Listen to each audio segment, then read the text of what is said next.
আল্লাহ পাক রব্বুল আলামিন পবিত্র কালামুল্লাহ শরীফের সূরাতুল বাকারার 26 নং আয়াতের মধ্যে ইরশাদ করেন, মাসালুল লাযীনা ইউনফিকুনা আমওয়ালাহুম ফি সাবিলিল্লাহ।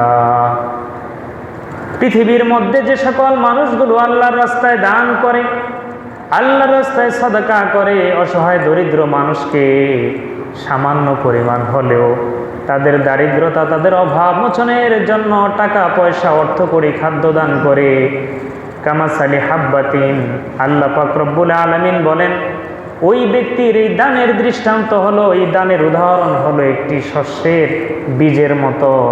যেমন একটি ধান, একটি কি ধান, স্বাভাবিক আমরা ধান চাষ করি না, একটা ধানের মতো। যেই ধান গাছটা যখন জমিনের মধ্যে রোপণ করা হয়, ওই ধান গাছ কামাসালি হাব্বাতিন, ওই ধানের বীজটা যখন জমিনের মধ্যে বপন করা হয়, আম্বাতাত সাবআ সানাবিলা, ওই ধান গাছ থেকে 60টা শীষ বের হয়। কয়টা? 60টা। আমরা স্বাভাবিক ধান গাছের একটা জালা যদি জমিনের মধ্যে রোপণ করি, তাহলে একটা থেকে আবার শিকড় দেয় না, একটা থেকে আবার গাছ বের হয়, এটার সহযোগী গাছ বের হয়, শাখা গাছ বের হয়। তো আল্লাহ পাক রব্বুল আলামিন বলেন, দান সদকা করলে বান্দা তোমার এত পরিমাণ সওয়াব হয়, জমিনের মধ্যে একটা বীজ বপন করলে ওই বীজ থেকে মনে করো 60টা শীষ বের হয়, 60টা শাখা বের হয়, এবং প্রত্যেকটা শাখার মধ্যে 100 করে ধান ধরে, 100 করে ফল ধরে। বলেন না সুবহানাল্লাহ। তাহলে বীজ বপন করছে একটা ধান, সেটা থেকে ধরছে প্রতি শীষে 100 করে, 60টা শীষ যদি হয় 700 ধান। কত ধান? 700 ধান। তা আল্লাহ পাক রব্বুল আলামিন বলেন, বান্দা তুমি যদি পৃথিবীর মধ্যে 1টা টাকা আল্লাহর রাস্তায় সদকা করো, দারিদ্রকে যদি দান করো, আল্লাহ পাক রব্বুল আলামিন 1 টাকার বিনিময়ে তোমাকে কমপক্ষে 700 নেকি দান করবেন। বলেন না সুবহানাল্লাহ। শুধু 700 নয়, আল্লাহু ইউদাইফু লিমান ইয়াশা। পৃথিবীর সব বান্দার মন এক রকমের নয়, সব বান্দার হৃদয় এক রকমের নয়। যেই বান্দা আল্লাহকে যত বেশি রাজি করতে পারবে, আল্লাহর সন্তুষ্টির জন্য বান্দা জীবন যত উৎসর্গ করতে পারবে, আল্লাহ পাক রব্বুল আলামিন কোরআনের মধ্যে বলেন 700 পর্যন্ত নয়, আল্লাহু ইউদাইফু লিমান ইয়াশা। পৃথিবীর মানুষের মধ্য থেকে যাকে ইচ্ছা আল্লাহ তার চাইতে আরো কয়েক গুণ বৃদ্ধি করে সওয়াব দিবেন। বলেন না সুবহানাল্লাহ। আল্লাহু ওয়াসিউন আলিম। আল্লাহ পাক রব্বুল আলামিন প্রশস্তকারী, আল্লাহর নিয়ামতের প্রশস্ততার শেষ নাই। তাহলে আমি আপনি যদি 1টা টাকা সদকা করি, তাহলে এই সদকার ফজিলত, সদকার সওয়াব আল্লাহর কাছে অনেক বেশি। বলেন না সুবহানাল্লাহ।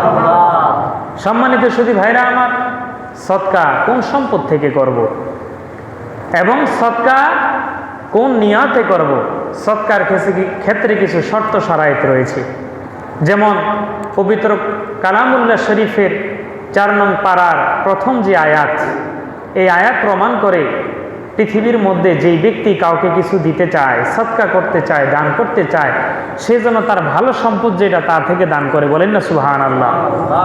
যেহেতু দান যখন করে স্বাভাবিক তার অর্থনৈতিকভাবে কিছু ঘাটতি হয়। কি হয়? ঘাটতি হয়। তো এই ঘাটতিটা যখন আসবে, স্বাভাবিক বান্দার মনে একটু কষ্ট আসবে না? যেহেতু কষ্ট করে সে অর্থ উপার্জন করছে, কিন্তু ওই কষ্টার্জিত অর্থটা যখন আল্লাহর সন্তুষ্টির জন্য শতভাগ ভালো সম্পদ থেকে দান করবে, তার মনের দিক থেকে যত নুকসানিয়াত আসবে, আল্লাহ তাকে প্রতিদান তত বেশি দিবেন। বলেন না সুবহানাল্লাহ।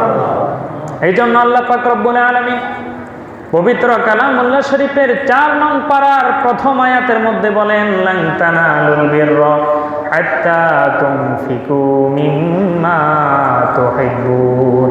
বলেন না সুবহানাল্লাহ। আল্লাহ পাক রব্বুল আলামিন বলেন, বান্দারে ততক্ষণ পর্যন্ত তুমি পূর্ণ নেককার হবে না, ততক্ষণ পর্যন্ত তুমি পূর্ণ মুমিন হবে না, যতক্ষণ পর্যন্ত না তোমার প্রিয় বস্তু, ভালোবাসার জিনিস থেকে তুমি আল্লাহর রাস্তায় খরচ না করবে। বলেন না সুবহানাল্লাহ। আমা তুনফিকু মিন খায়রিন ফাইন্নাল্লাহা বিহি আলিম। তোমার যেই ভালো সম্পদ থেকে আল্লাহর রাস্তায় খরচ করো, ব্যয় করো, আল্লাহ পাক রব্বুল আলামিন সেই সম্পর্কে অনেক জানেন। বলেন না সুবহানাল্লাহ। আয়াত নাজিল হওয়ার সাথে সাথে অনেক সাহাবী নিজের সবচেয়ে প্রিয় বাগান আল্লাহর রাস্তায় সদকা করে দিয়েছেন, বলেন না সুবহানাল্লাহ। এক সাহাবীর একটা খেজুরের বাগান ছিল, অনেক বড় খেজুরের বাগান, এবং এই বাগানটাই ছিল তার সবচাইতে বড় আয়ের উৎস এবং সবচাইতে প্রিয়। যখন আল্লাহ পাক রব্বুল আলামিন এই আয়াত নাজিল করলেন যে তোমার প্রিয় বস্তু থেকে যখন আল্লাহ রাস্তায় সদকা না করবে ততক্ষণ তুমি পূর্ণাঙ্গ নেককার হবে না, এই আয়াত নাজিলের সাথে সাথে এই সাহাবী তার পরিপূর্ণ বাগানটাকে, ওই বাগানের নাম ছিল বাইরুহা, টোটাল বাগানটাকে আল্লাহ রাস্তায় সদকা করে দিয়েছেন, বলেন না সুবহানাল্লাহ।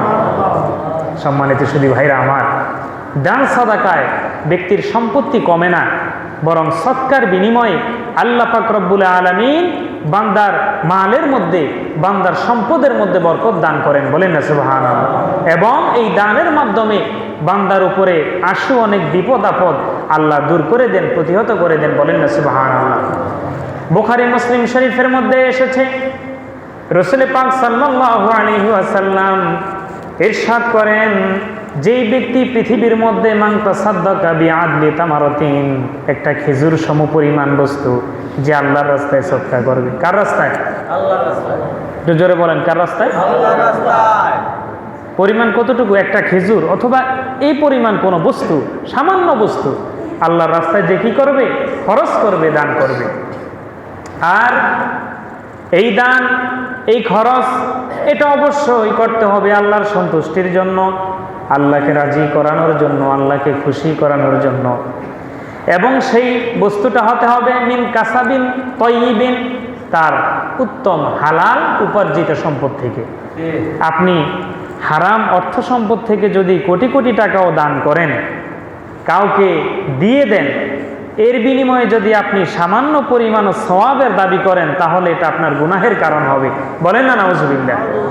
আপনার অঢেল সম্পত্তি যেটা অবৈধ পন্থায় উপার্জিত হয়েছে, এই অঢেল সম্পত্তি থেকে আল্লাহর রাস্তায় খরচ করে সেখান থেকে সওয়াবের আশা করা, এটা কোশ্চিনকালেও কবুল হবে না, এটা সম্ভব নয়। বরং আল্লাহ নবী বলছেন মিন কাসাবিন তয়্যিবিন, যদি পবিত্র হালাল উপার্জনের মধ্য থেকে কোনো ব্যক্তি যদি একটি খেজুর সমপরিমাণ বস্তু আল্লাহর রাস্তায় সদকা করে। আবার আল্লাহ নবী বলেন ওয়া ইন্নাল্লাহা লা ইয়াতাকাব্বালু ইল্লা তাইয়িবান, আল্লাহ পাক রব্বুল আলামিন পবিত্র বস্তু ব্যতীত, হালাল বস্তু ব্যতীত তিনি কবুল করেন না। ওয়া ইন্নাল্লাহা ইয়াতাকাব্বালুহা বিয়ামিনিহি, আর পবিত্র বস্তু যখন বান্দা আল্লাহর রাস্তায় খরচ করে, আল্লাহ ওই যে খরচকৃত বস্তুটাকে তার কুদরতি ডান হাত দ্বারা গ্রহণ করেন, বলেন না সুবহানাল্লাহ। শুধুমাত্র ওই বান্দার সামান্য পরিমাণ সদকাটা সদকার জায়গায় আল্লাহ রেখে দেন না।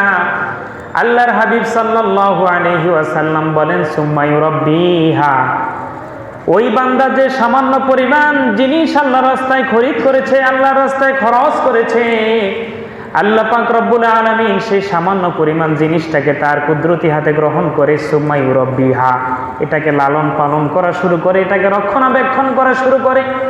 এই দানটা এক সময় দেখা যায় হাত্তা তাকুনা মিসলাল জাবাল, পাহাড় সমপরিমাণ সামান্য দানটাকে আল্লাহ পাক রব্বুল আলামিন বানিয়ে বান্দার আমলনামায় বিশাল সওয়াবের পাহাড় তৈরি করে দেন, বলেন না সুবহানাল্লাহ। তাহলে সদকার মাধ্যমে আল্লাহ পাক রব্বুল আলামিন সামান্য জিনিসও যদি শুধু আল্লাহ রিজামন্দি হাসিলের জন্য বান্দা দান করে, এটাকে আল্লাহ বিশাল পাহাড় সমপরিমাণ তার নিয়াতের কারণে কয়েক হাজার নয় কয়েক কোটি গুণ বাড়িয়ে সেটাকে পাহাড় সমপরিমাণ সওয়াবে রূপান্তরিত করেন, বলেন না সুবহানাল্লাহ। এটা তো হলো তার আখেরাত পরকালীন জীবনের কল্যাণ সৎকার মাধ্যমে। সৎকায় দুনিয়াতেও কল্যাণ আছে, কথা কোন আছে কি না? হাদিসে পাকের মধ্যে এসেছে, আল্লাহর নবী সাল্লাল্লাহু আলাইহি ওয়াসাল্লাম বলেন, পৃথিবীতে যখন কোনো মানুষ ঘুম থেকে সকালবেলায় জাগ্রত হয়, ওই বান্দার কাছে আল্লাহ পাক রব্বুল আলামিনের দুইজন ফেরেশতা অবতীর্ণ হয়। কয়জন ফেরেশতা? জোরে বলি, কয়জন? প্রত্যেকটা মানুষ যখন ঘুম থেকে উঠে, ঘুম থেকে উঠার সাথে সাথে সকালবেলায় অতি প্রত্যুষে তার কাছে দুইজন আল্লাহর ফেরেশতা এসে দোয়া করতে থাকে, আল্লাহুম্মা আতি মুনফিকান খলাফা, বলেন না সুবহানাল্লাহ। একজন ফেরেশতা বলে, ও আল্লাহ, পৃথিবীর মধ্যে যেই মানুষটা আপনার রাস্তায় খরচ করে তার সম্পদ বাড়িয়ে দেন। সুবহানাল্লাহ বলবেন না? তার সম্পদ বাড়িয়ে দেন। তাহলে সম্পদ বাড়াবে কোথায়? দুনিয়াতে। সম্পদ বাড়াবে কোথায়? দুনিয়াতে। তাহলে দুনিয়াতেও সম্পত্তি আপনার যাতে করে বাড়ে, মানুষ না বরং ফেরেশতা আপনার জন্য দোয়া করে, বলেন না সুবহানাল্লাহ। ফেরেশতাদের দোয়া আল্লাহর দরবারে কবুল হয় না? হবে না? তো জোরে বলেন, হবে কি না? একজন ফেরেশতা বলে, আল্লাহ আল্লাহুম্মা আতি মুনফিকান খালাফা, আল্লাহ এই ভাই আপনার রাস্তায় খরচ করে, আপনার সন্তুষ্টির জন্য মানুষকে দান করে, আপনার পৃথিবীর মধ্যে অসহায় দুর্বল মানুষের পাশে দাঁড়ায়, সুতরাং আপনি তার সম্পত্তির মধ্যে বরকত দান করে দিন। অপর ফেরেশতা বলতে থাকে, আল্লাহুম্মা আতি মুমসিকান তালাফা, আল্লাহ পৃথিবীর মধ্যে কুঞ্জুস মানুষ যেই ব্যক্তি, কৃপণ যেই ব্যক্তি আপনার রাস্তায় খরচ করতে চায় না, সম্পদের পাহাড় বানায়, আল্লাহ সেই কৃপণের সম্পদ আপনি ধ্বংস করে দেন, বলেন না নাউজুবিল্লাহ। তাহলে এক ফেরেশতা দোয়া করে যে দান করে তার সম্পদ বাড়িয়ে দেওয়ার জন্য, আরেক ফেরেশতা দোয়া করে যে দান করে না, সম্পদের পাহাড় বানায়, গরিব অসহায় দুস্থ মানুষের পাশে দাঁড়ায় না, শরীয়তের ফরজ বিধান যাকাত আদায় করে না, ওই ব্যক্তির সম্পদ যাতে করে ধূলিসাৎ হয়ে যায়, ধ্বংস হয়ে যায়, বলেন না নাউজুবিল্লাহ। সম্মানিত সুধী ভাইরা আমার, এর জন্য সদকা করতে হবে। আর সাদাকাতু তারুদ্দুল বালা ওয়া তুতফিউ গদাবার রব, সদকার মাধ্যমে বালা মুসিবত দূর হয়ে যায়, আল্লাহ পাক রব্বুল আলামিনের ক্রোধ চলে যায় সদকার মাধ্যমে। সম্মানিত সুধী ভাইরা আমার, সদকা এবং যাকাত দুইটা আমাদেরকে একটু বুঝতে হবে। যাকাত জিনিসটা হলো ব্যাপক, তথা এটার মধ্যে নির্ধারিত সময় লাগে, নির্ধারিত নিসাব লাগে, তারপরে সম্পদ নির্ধারিত সময় পর্যন্ত ব্যক্তির মালিকানায় থাকতে হবে, সেটা মৌলিক প্রয়োজনের অতিরিক্ত হতে হবে, ঋণ থেকে মুক্ত হতে হবে। যাকাত দেওয়ার জন্য এই শর্ত আছে, কিন্তু স্বাভাবিক সৎকারের জন্য এরকমের কোনো শর্ত নাই। একজন দরিদ্র সেও সৎকা করতে পারবে, একজন ধনী মানুষ সেও সৎকা করতে পারবে, একজন ভিক্ষুক সেও সৎকা করতে পারবে, একজন কোটিপতি সেও সৎকা করতে পারবে, একজন মিলিয়নার সেও সৎকা করতে পারবে। সৎকা জিনিসটা উন্মুক্ত। সৎকা জিনিসটা কি? উন্মুক্ত।